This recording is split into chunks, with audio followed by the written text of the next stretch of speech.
प्रिय विद्यार्थियों, सुबह का नमस्कार। आज हम SKM ऑनलाइन क्लासेस में कवि सेनापति की कह सकते हैं ऋतु वर्णन के बारे में पढ़ेंगे। और ऋतु वर्णन में आज हम पहले वर्षा ऋतु के बारे में पढ़ेंगे। तो वैसे आपको मैं पहले बता चुका हूं कि कवि सेनापति श्लेष अलंकार का प्रयोग करने में कह सकते हैं माहिर कवियों में माने जाते हैं। तो आज यहां हम वर्षा ऋतु के बारे में पढ़ेंगे। तो देखो यहां कवि सेनापति वर्षा ऋतु का वर्णन करते हुए देखो क्या कहते हैं। दामिनी दमक, दामिनी का अर्थ होता है बिजली, दमक का अर्थ होता है चमकना। वर्षा ऋतु आने पर आसमान में बिजलियां कह सकते हैं चारों तरफ चमकती हुई दिखाई देती हैं। तो वर्षा ऋतु आने पर कहने का अर्थ है यहां एक कह सकते हैं वर्षा ऋतु का वर्णन, एक सखी जो विरहिणी नायिका है, कह सकते हैं विरहिणी नायिका,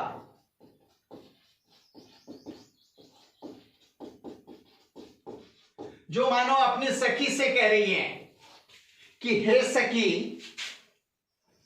दामिनी दमक अर्थात वर्षा ऋतु आ गई है, बिजलियां चारों तरफ चमक रही हैं, सुरचाप की चमक, सुरचाप यानी इंद्रधनुष, सुर का अर्थ वैसे इंद्र, चाप यानी धनुष। तो यहां आसमान में कहने का अर्थ है कि वर्षा ऋतु आने पर चारों तरफ बिजलियां चमक रही हैं, इंद्रधनुष बहुत ही सुंदर और आकर्षक कह सकते हैं चमकता हुआ दिखाई दे रहा है। कहने का अर्थ है कि वर्षा ऋतु के ये जो लक्षण हैं, विशेषताएं हैं, जो यहां एक सखी अपनी सखी से कह रही है कि हे सखी, वर्षा ऋतु आ गई है, बिजलियां आसमान में चमक रही हैं और आसमान में इंद्रधनुष बहुत ही सुंदर और आकर्षक है, वो दिखाई दे रहा है। श्याम घटा की चमक, श्याम यानी काला, वैसे यहां श्याम का अर्थ भगवान श्री कृष्ण भी हो सकता है, लेकिन यहां घटा का अर्थ होता है घटाएं, बादल। तो श्याम यानी काला, तो काले बादलों की घटाएं चारों तरफ उमड़ रही हैं, क्योंकि वर्षा ऋतु आने पर बादल उमड़ उमड़ कर आते हैं और चमके ने बरसना। कहने का मतलब काले बादल की घटाएं उमड़ उमड़ कर आ रही हैं और चारों तरफ झमाझम बारिश है वो कर रही हैं। कहने का अर्थ है कि ये वर्षा ऋतु का लक्षण है, बिजलियां चमक रही है, आसमान में इंद्रधनुष बहुत ही सुंदर और आकर्षक दिखाई दे रहा है, काले बादलों की घटाएं चारों तरफ से उमड़ रही हैं और कह सकते हैं झमाझम उनसे बारिश हो रही है। घोर घनघोर, बहुत ही ज्यादा, अति घोर घनघोर, कहने का मतलब चारों तरफ लगातार बादल उमड़ उमड़ कर आ रहे हैं और लगातार गर्जन करते हुए झमाझम बारिश करे रहे हैं। तो कहने का मतलब यहां वर्षा ऋतु का वर्णन। अब देखो कवि सेनापति के अनुसार विरहिणी नायिका है, वो अपनी सखी से और क्या कहती हैं। कोकिला कलापी कल कूजत है जित जित, कोकिला कोयल, कोकिला का अर्थ होता है कोयल, कलापी न मोर, कल कुजत यानी कल का अर्थ होता मधुर या कह सकते हैं सुहावनी आवाज, कुजत का अर्थ होता है कूकना या बोलना। तो कहने का अर्थ है वर्षा ऋतु आ गई है, चारों तरफ कोयल मोर कह सकते हैं बोलना या कुहुकना, कोयल की आवाज को हम कह सकते हैं कुहुकना। तो कहने का मतलब है कि कोयल और मोर जो कह सकते हैं अपनी मधुर वाणी में कुहुक रहे हैं या बोल रहे हैं या मीठी मीठी वाणी में है वो बोल रहे हैं। जित तित चारों ओर, कहने का मतलब है कि वर्षा ऋतु आ गई है, कोयल और मोर हैं वो बहुत ही सुंदर सुंदर आवाज में या मीठी मीठी मधुर मधुर आवाज में है वो बोल रहे हैं चारों तरफ, जित जित काट होता है चारों तरफ। कहने का मतलब जहां भी जिधर भी देखो आपको कोयल और मोर है वो बोलते हुए सुनाई दे रहे हैं या मधुर वाणी में कूकते हुए सुनाई दे रहे हैं। सीकरते, सीकर का अर्थ होता है जल की बूंदें। शीतल यानी ठंडी, समीर यानी हवा, झकोर यानी झकझोरना।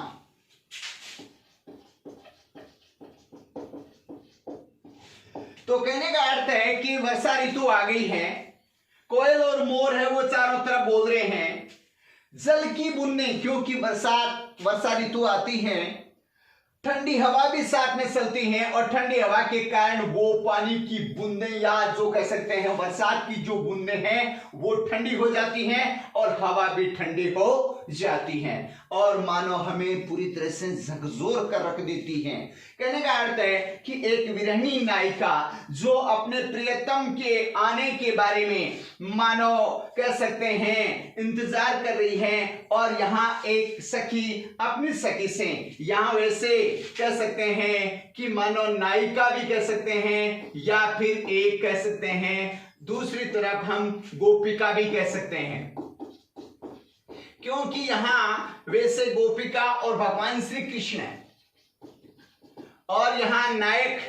कहने का अर्थ है कि यहां नायक और नायिका और वैसे गोपिका और भगवान श्री कृष्ण है। तो यहां कहने का मतलब है कि कवि सेनापति कहने का मतलब यहां कह रहे हैं वर्षा ऋतु का वर्णन करते हुए कि एक सखी है या गोपिका है वो मानो अपनी सखी से कह रही है कि ठंडी हवा चल रही है, जल की बूंदें भी ठंडी हो गई हैं और हवा भी पूरी तरह से ठंडी होकर के मेरे शरीर या बदन को पूरी तरह से झकझोर कर रख रही है। कहने का मतलब ठंडी हवा है वो भी बहुत ही तीखी हो गई हैं या पैनी हो गई हैं और जल की बूंदें हैं वो भी ठंडी हो गई हैं और मेरे शरीर को पूरी तरह से व्यथित कर रही हैं या कह सकते हैं बेचैन करे रही हैं। अब देखो कवि सेनापति क्या कहते हैं, सेनापति आवन कयो है मन बावन सो, मन बावन यानी मन को बाने वाले मेरी प्रियतम, मन को अच्छे लगने वाले अर्थात कह सकते हैं प्रियतम। तो कहने का मतलब मेरे प्रियतम मुझे सावन में, आवन यानी आने को कहकर गए हैं। कवि सेनापति कह रहे हैं कि या कवि सेनापति के अनुसार एक विरहिणी नायिका या गोपिका अपनी सखी से कह रही है कि मेरे मन भावन यानी मेरे प्रियतम मेरे को, कहने का मतलब आने के लिए कहकर गए थे, अर्थात श्रावण मास में या वर्षा ऋतु में आने के लिए कहकर गए थे लेकिन अब तक आए नहीं हैं, जिनके कारण मेरी जो विरह व्यथा है वो लगातार बढ़ती जा रही है और ये जो जल की बूंदें ठंडी हवा है मेरे विरह व्यथा को और भी बढ़ाने का काम लगातार कर रहे हैं। तो कवि सेनापति के अनुसार एक विरहिणी नायिका या गोपिका अपनी सखी से कह रही है कि मेरे मन भावन यानी मेरे प्रियतम मेरे को आने के लिए कहकर गए थे,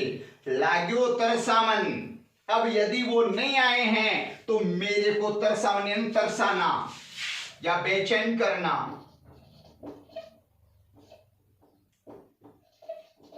या परेशान करना जिसे कह सकते हैं। विरह यानी विरह व्यथा, सूर्य ने कह सकते हैं ताप, जोरते हैं बहुत जोर से, यानी विरह रूपी अग्नि है वो मुझे बहुत ही परेशान कर रही है, बेचैन कर रही हैं या कह सकते हैं बहुत ही ज्यादा मानो मेरे को परेशान कर रही है। तो कहने का मतलब है कि विरहिणी नायिका है वो अपनी सखी से कह रही है कि हे सखी मेरे प्रियतम मुझे वर्षा ऋतु अर्थात श्रावण मास में आने के लिए कहकर गए थे लेकिन अभी तक आए नहीं हैं, जिनके कारण मेरी जो वीर व्यथा रूपी जो अग्नि है वो लगातार बढ़ती ही बढ़ती जा रही है। कहने का मतलब पूरी तरह से मेरी जो वीर रूपी ज्वाला है, वीर रूपी जो आग है, वीर रूपी जो कह सकते हैं ताप है, वो लगातार बढ़ता ही बढ़ता जा रहा है और मुझसे कह सकते हैं मेरे को बहुत ज्यादा मानो परेशान कर रहा है। आयो सखी सावन, हे सखी श्रावण मास आ चुका है। श्रावण वैसे यहां ये कह सकते हैं तद्भव है और यह वैसे कह सकते हैं तत्सम होता तो यहां श्रावण। तो वैसे हे सखी श्रावण मास आ चुका है, मदन कामदेव।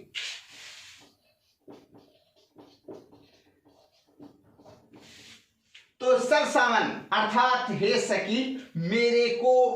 कहने का मतलब मेरे प्रियतम श्रावण मास में आने के लिए क्या कर गए थे, अब मेरे को कामदेव है अर्थात जो कामू प्रवृत्तियां हैं वो बहुत ही ज्यादा मानो परेशान कर रही हैं। देखो यहां सावन, देखो तर सावन, सर सावन, सावन। तो यहां पर हम कह सकते हैं जैसे सर सावन, तर सावन, सावन। तो वैसे यहां कहने का मतलब है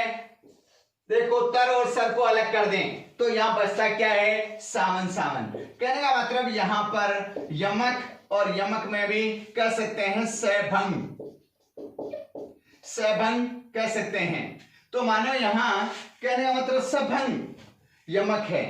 तो यहां कहने का मतलब पूरी तरह से हे सखी मेरे को मेरे प्रियतम आने के लिए कह कर गए थे अर्थात वर्षा ऋतु में श्रावण मास में आने के लिए कह कर गए थे, अब तक वो आए नहीं है, जिनके कारण मेरे को कामदेव तक मानो पूरी तरह से अर्थात कामू प्रवृत्तियां हैं वो बहुत ही ज्यादा मेरे को पूरी तरह से क्या कर सकते, कहने का मतलब परेशान कर रही है या पूरी तरह से बेहाल करे रही है। लागो है बरसावन शीतल संहोर। अब वर्षा ऋतु आने के कारण बादल घटाएं अर्थात जो कह सकते हैं आसमान जो कह सकते हैं बादलों से घटाओं से भरा हुआ है, चारों तरफ बरसात हो रही है, कहने का मतलब बरसावन। तो देखो सरसावन, तरसावन, सावन, बरसावन। कहने का मतलब बरसावन का मतलब बरसाना। तो शीत सलील यानी जल, सहूर यानी चारों ओर। तो कवि यहां सेनापति कह रहे हैं कि उनके अनुसार एक सखी जो विरहिणी नायिका है वो मानो कह रही है कि हे सखी चारों तरफ बरसात या कह सकते हैं जल वो बरसना शुरू हो गए, बरसात का समय आ चुका है, मेरे प्रियतम मुझे आने के लिए कह कर गए थे लेकिन अभी तक आए नहीं हैं। मेरे को कामदेव है वो बहुत ज्यादा मानो क्या कर रहा है, परेशान कर रहा है अर्थात जो कामनाएं हैं, कामू प्रवृत्तियां हैं वो लगातार मानो बढ़ती जा रही हैं। अब देखो यहां सवाल बनता है सावन के मास में कामदेव नायिका को कैसे परेशान कर रहा है। कहने का मतलब यहां प्रियतम आने के लिए कह कर गए थे, वर्षा ऋतु आ गई है और वैसे जो ठंडी हवाएं या कह सकते हैं जो मानो पूरी तरह से बरसात या ठंडी हवाएं या मोर या कोयल इत्यादि का बोलना, ये सारी जो कह सकते हैं जो बातें हैं जो बाहर की जैसे आलंबन आश्रय उद्दीपन। कहने का मतलब ये जो आलंबन है, आश्रय है, जैसे मान लो उद्दीपन है, तो मानो यहां पर कहने का मतलब उद्दीप्त करने वाली चीजें, कहने का मतलब यहां आलंबन है वो नायिका है, आश्रय उसका हृदय है, उद्दीपन करने वाली कह सकते हैं बहुत सारी जो अन्य चीजें जैसे बादलों का गरजना, बिजलियों का चमकना या कह सकते हैं मानो इंद्रधनुष का सुंदर आकर्षक दिखाई देना, कोयल और मोर का पपीहे का या कहने का मतलब अन्य जो इत्यादि पक्षियों का बोलना, ये सारी प्रवृत्तियां। तो मानो सावन के मास में आने पर कामदेव नायिका को बहुत ज्यादा परेशान कर रहा था। अब देखो यहाँ एक सवाल और बनता है कि किस ऋतु में, वर्षा ऋतु में। तो यहां कवि मानो कह सकते हैं सेनापति ने, आपको मैं पहले बता चुका हूं ब्रज भाषा, कौन सी भाषा है, ब्रज भाषा। किस ऋतु का वर्णन है? वर्षा ऋतु का। यहाँ एक सखी या नायिका, वीरानी नायिका है, वो अपनी सखी से कर रही है। और यहाँ कह सकते हैं वर्षा ऋतु आने पर कामुक प्रवृत्तियां या कामनाएं या कामदेव बहुत ज्यादा मानो नायिका को पूरी तरह से परेशान कर रहे हैं। और यहाँ पर कहने का मतलब कह सकते हैं कि नायिका है वो अर्थात गोपिका या सखी को, कहने का मतलब एक सखी दूसरी सखी को है वो लगातार कह रही है कि मेरी प्रियतम, मेरी स्वामी, मेरी नायक मानो मेरे को कह सकते हैं कि श्रावण मास अर्थात वर्षा ऋतु में आने के लिए कह कर गए थे, लेकिन अभी तक आए नहीं है। हालांकि मेरे को ये बहुत सारी चीजें हैं वो बहुत परेशान कर रही हैं। हाँ, तो देखो अब हम कवि सेनापति जी के कह सकते हैं शिशिर ऋतु के बारे में अध्ययन करेंगे। तो देखो, जब मैं वैसे मोटे तौर पर आपको बता देता हूं कि हमारे देश में कहने का मतलब है कि 3 ऋतुएं, गर्मी, सर्दी, वर्षा।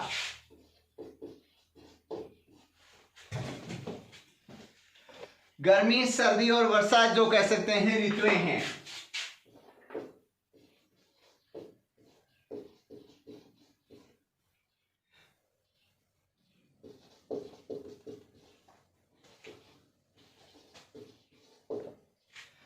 तो कहने का मतलब यहाँ वैसे हम यहाँ कहने का मतलब 3 मानते हैं, लेकिन मोटे तौर पर हम कह सकते हैं कि 6 ऋतुएं मानी जाती हैं। कहने का मतलब है कि जब बसंत, सबसे पहले मैं आपको पहले कह चुका हूं बसंत ऋतु, उसके बाद आती है कह सकते हैं गर्मी, और गर्मी के बाद आती है वर्षा। कहने का मतलब बसंत है, गर्मी है, वर्षा है, शीत है, और शीत ऋतु के बाद आती है हेमंत, और उसके अंत में आती है शिशिर ऋतु, जिसे पतझड़ भी कह सकते हैं, या इसे बूढ़ी ऋतु भी कह सकते हैं।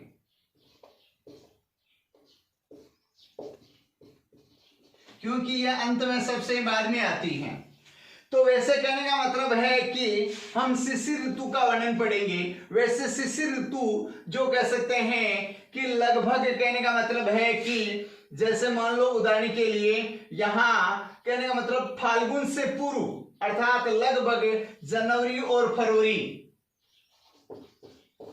लगभग जनवरी फरवरी में कहने का मतलब जो अंत में जैसे पतझड़ आती है उस समय में शिशिर ऋतु। वैसे उन दिनों में कहने का मतलब जो हमारी शीत ऋतु है,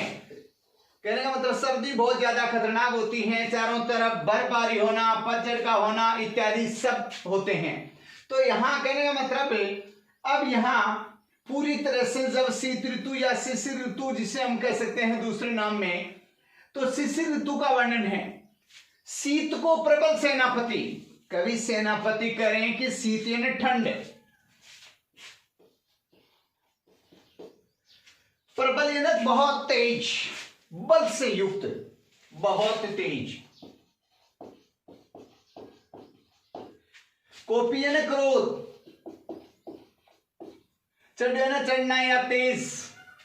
दल यानी सहित यानी अपने समूह के साथ, ताकत के साथ। कहने का अर्थ है कि कवि सेनापति ऋतु वर्णन में शिशिर ऋतु का वर्णन करते हुए कह रहे हैं कि शिशिर ऋतु में सर्दी इतनी तेज खतरनाक आती है कि मानो अपने क्रोध को, कहने का मतलब क्रोध से युक्त अपने दल के साथ, जैसे कोई मानो एक राजा दूसरे राजा पर आक्रमण करता है तो मानो अपनी सुसज्जित सेना के साथ क्रोध में आकर के मानो पूरी तरह से तेज आक्रमण करता है। इसी तरह से मानो ठंड है या शीत है या सर्दी है, वो कवि सेनापति के अनुसार इतने तेज आती हैं क्रोध में कि मानो जैसे कोई एक सेना के द्वारा दूसरे सेना पर या एक राज्य से दूसरे राज्य पर मानो अपने दल से युक्त होकर के या समूह से युक्त होकर के या ताकत से होकर के चढ़ाई करता है। उसी तरह से मानो यहाँ शीत ऋतु कह सकते हैं कि बहुत ही तेज मानो अपने क्रोध में आकर के मानो अपने ऊपर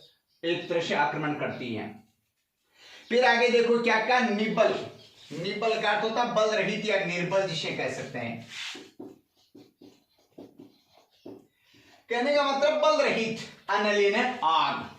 जिस आग में बल होता है, जो आग जलाने का काम करती है, तो वो तो शिशिर ऋतु में आते आते इस हालात में आ जाती है कि मानो आग में कोई भी कह सकते हैं कि तेज नहीं है, बल नहीं है, या मानो जलाने में उसकी शक्ति तक क्षीण हो गई है। तो कहने का मतलब है कि शीत ऋतु में इतनी ठंड बढ़ जाती है कि आग भी मानो अपना जो तेज है, बल है, या जो शक्ति है उसको भी खो देती है, या पूरी तरह से कह सकते हैं निर्बल हो जाती है। गयो सूर्य, सूर्य न सूर्य,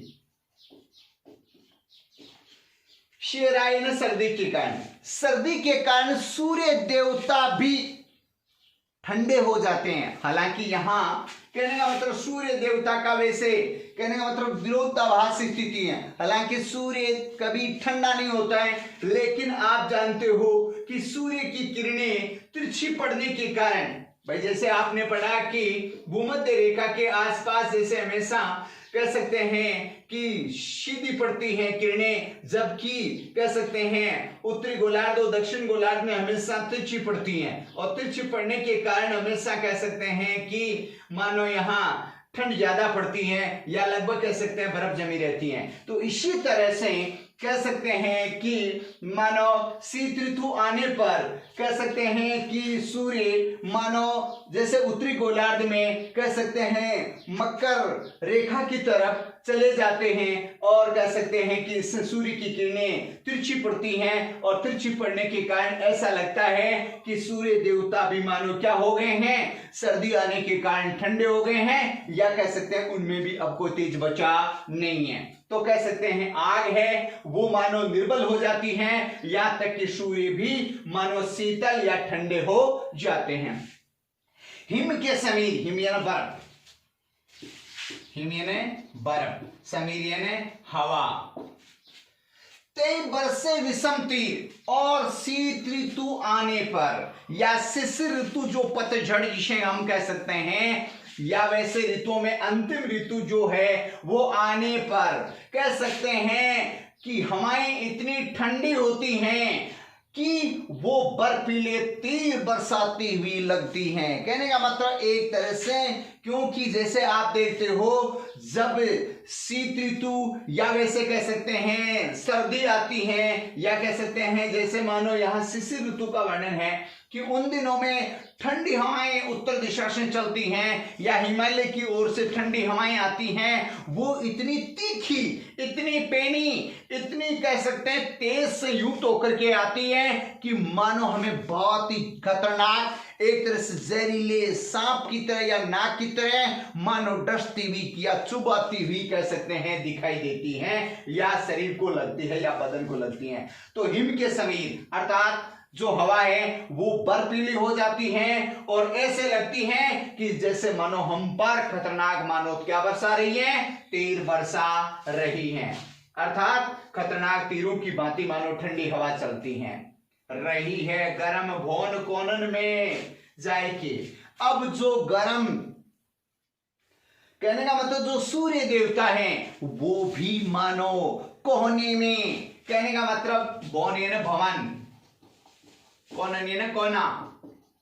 कहने का मतलब घर के या कह सकते हैं मकान के या भवन के जो कोने में जाकर के छिप जाता है, अर्थात मानो गर्मी है वो पूरी तरह से समाप्त हो जाती है, और ऐसे लगता है कि जो ताप है, गर्मी है, या कह सकते हैं जो गर्मी की जो चीज है या बातें हैं, वो तो ऐसे लगती हैं कि घर के, भवन के, मकान के एक कोने में जाकर छिप जाती है। कहने का मतलब गर्मी बिल्कुल भी रहती नहीं है,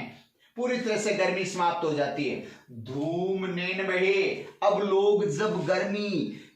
पाने के लिए अर्थात अपने आप को गर्म करने के लिए आग जलाते हैं, और आग जलाते हैं तो लकड़ियों से क्या निकलता है, धुआं निकलता है। तो धूम यानी धुआं, नैन बहे, अब देखो लोग क्या करते हैं सर्दी के दिनों में, या कह सकते हैं ठंडी जब हवाएं चलती है उन दिनों में अपने आप को गर्म करने के लिए मानो आग के पास बैठते हैं, आग में कह सकते हैं ईंधन डालते हैं, ईंधन से धुआं निकलता है, और धुआं है जब आंखों में जाता है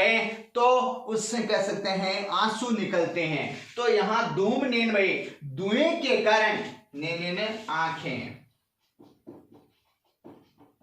धूमें न धुआं,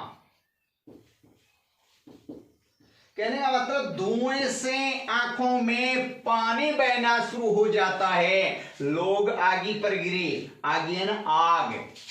लोग यहां तक कि मानो आग पर अपने आप को गिराने के लिए लालायित हो जाते हैं, क्योंकि सर्दी से बचने का एक ही माध्यम या उपाय होता है और वो होता है आग। और लोग यहां तक कि आग के पास चारों तरफ बैठकर मानो अपने शरीर को वापस गर्म करते हैं या तापते हैं। तो इस तरह से ऐसे लगता है कि लोग मानो आग पर गिर रहे हैं या मानो आग पर गिरकर अपने आप को सर्दी से या ठंड से मानो या कह सकते हैं शीत से बचाने का काम कर रहे हैं। फिर देखो यहां गिर रहे का मतलब पूरी तरह से उस पर, कहने का मतलब छा रहे हैं या बैठ रहे हैं या अपने आप को सेक रहे हैं। ये सो लगाई, ये का अर्थ होता है हृदय। यहां तक कि लोग अपने हृदय से, क्योंकि पूरी तरह से ठंड इतनी मानो प्रभावित कर देती है कि लोग बचने के लिए हर तरह से उपाय करते हैं। यहां तक कि लोग आग को अपने हृदय से लगा लेते हैं, क्योंकि आग के पूरी तरह से पास में बैठ जाते हैं, पूरी तरह से गर्म होने का प्रयास करते हैं। और यहां तक कि ऐसे लगता है कि जैसे मानो लोग क्या करते हैं, अपने आप को आग, यानी कहने का मतलब आग के पास बिठा करके सर्दी से बचाने का कोशिश करते हैं। ये सो लगाई रहे नेकु सुलगाए के, पूरी तरह से आग सुलगा करके अपने हृदय से लगाने का पूरा यहां तक की प्रयास करते हैं। अर्थात पूरी तरह से सर्दी के दिनों में लोग आग के पास बैठे रहते हैं, उससे दूर जाते नहीं है। मानो भीत जानी महाशीत पसारीपन, लोग क्या करते हैं, पानी हाथ, अपने हाथों को पसार पसार कर, क्योंकि जब आग के पास बैठते हैं तो इस तरह से हाथों को फैला फैला करके लोग इस तरह से मानो कह सकते हैं बैठ जाते हैं कि मानो उसकी सर्दी है वो पूरी तरह से भयभीत कर रखी है या मानो उससे सर्दी डरा रही है। कहने का मतलब भीत महा जानी महाशीत, महाशीत बहुत ही खतरनाक सर्दी के कारण लोग अपने हाथों को पसार पसार कर, हाथ पसारी का मतलब होता है फैलाकर, अपने हाथों को फैला फैला करके, कहने का मतलब लोग उस ठंड से बचने का पूरा प्रयास करते हैं। अर्थात जो आग हमें कह सकते हैं जो गर्मी के दिनों में बिल्कुल भी अच्छी नहीं लगती है, उसी आग के पास शीत ऋतु में या शिशिर ऋतु में या कह सकते हैं ठंड के दिनों में पूरी तरह से हमें भयभीत करती हैं। और उससे बचने के लिए लोग क्या करते हैं, आग के पास बैठ करके अपने हाथों को फैला फैला करके गर्म होने का प्रयास करते हैं। सतिया की छा राख्यो पाउक छिपाए के, सतिया छाती, छायन छाया राख्यो, अर्थात मानो अग्नि को जो गर्मी के दिनों में बिल्कुल पसंद नहीं करते हैं वो लोग, यहां तक कि मानो पाउक न आग, छिपाई न छिपाकर, यहां तक कि मानो राख्यो ने रखना, सतिया ने छाती, यहां तक कि लोग मानो सर्दी से बचने के लिए लोग क्या करते हैं, आग को अपने हृदय से या कह सकते हैं आग की एक तरह से परछाई तक को मानो छिपा कर रखने का पूरा प्रयास करते हैं। कहने का मतलब है शीत ऋतु या कह सकते हैं शिशिर ऋतु या पतझड़ ऋतु जब आती हैं तो